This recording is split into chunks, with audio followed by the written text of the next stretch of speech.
Politics से मुझे कोई लेना देना नहीं है, मगर जब राष्ट्र में कौन लीडर होता है उनकी धर्म पर, धर्म संस्था पर, धर्मी जनों पर भी जब असर होती है तब हम शांत नहीं रहेंगे। नदी में मस्ती से नाव चल रही थी, नाव में करीबन 100 लोग थे, हवा अच्छी आ रही थी, नाव भी मस्ती से जा रही थी, मगर नाव के कोने में बैठा हुआ एक आदमी, क्या मालूम उसके मन में क्या हो गया, धीरे धीरे वो नाव में छेद करने लगा। शुरुआत में तो पता नहीं चला, मगर आखिर कई लोगों की नजर गई जो नाव में छेद कर रहा है। अच्छे लोग इनके पास जाए और जाने के बाद बोला, भाई ये तू क्या कर रहा है, नाव में छेद कर रहा है। उसने बोला कि मैंने किराया दिया नाव में बैठने का, इंडिपेंडेंट हूँ, नाव में क्या करना मेरी मर्जी की बात है, मैं छेद करके ही रहूंगा। उनके सपोर्ट वाले भी 2-5 लोग मिल गए, कई लोगों ने समझा दिया, भाई नाव में छेद करना, मान लिया कि तू इंडिपेंडेंट है, मगर तू अकेला नहीं जाएगा, हम सब जाएंगे। वो किसी भी हिसाब से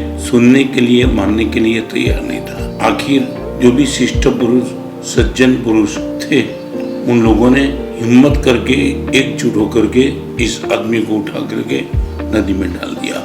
नाव सुरक्षित बन गई। ये देश नाव है, इस नाव में, इस देश में रहने वाले सब लोग देश के प्रजाजन है। आज चुनाव का माहौल है, मगर एक ही व्यक्ति अपनी औकात को देखे बिना, इस देश का मैं भी प्रजाजनों को जानने के बाद, ज्यादा सोचे समझे बिना यदि वो नाव में छेद कर रहा है, इस देश को डिस्टर्ब करने की गलती कर रहा है, इस देश की विरासत को, संस्कृति को, धर्म को मजाक का विषय यदि बना रहा है और वो बोलता है मुझे ठीक लगे वो मैं करूं, तो इस देश में और भी प्रजाजन बैठे, शिष्ट पुरुष भी है, सज्जन भी है, संत भी है, देश की विरासत को संभालने की चिंता करने वाले भी है।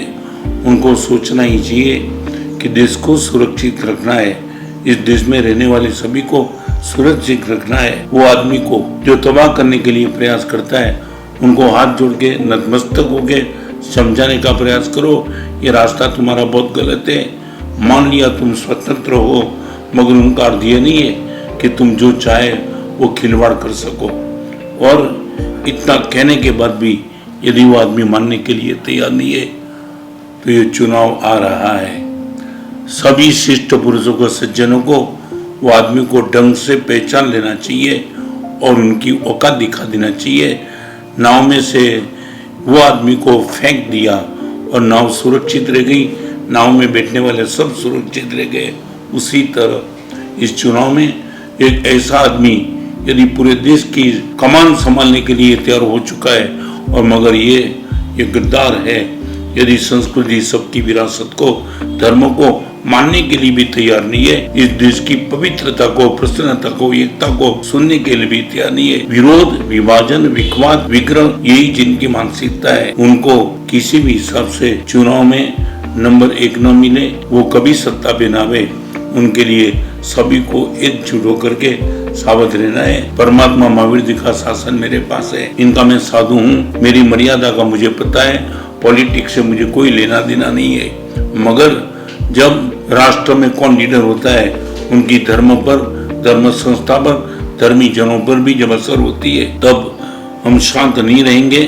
बड़ी वेदना, पीड़ा के साथ भी मैं कहना चाहता हूँ, एक आदमी ऐसा जो अपने साथ कई गलत लोगों को भी जोड़ रहा है, उनकी औकात दिखा दो, वोटिंग इतना मस्त करो कि वही आदमी देश की कमान संभालेगा, जो राष्ट्र प्रेमी हो, धर्म प्रेमी हो, संस्कार प्रेमी हो, सदाचार प्रेमी हो, शील प्रेमी हो, सुरक्षा प्रेमी हो, सुविधा प्रेमी हो, सुख प्रेमी हो। ऐसे ही देश के लीडर को चुन के दिल्ली की गादी पे उनको ही बिठाना, ये मेरी ओर से शुभकामना भी है और मेरी ओर से राय भी है और मेरी ओर से आग्रह।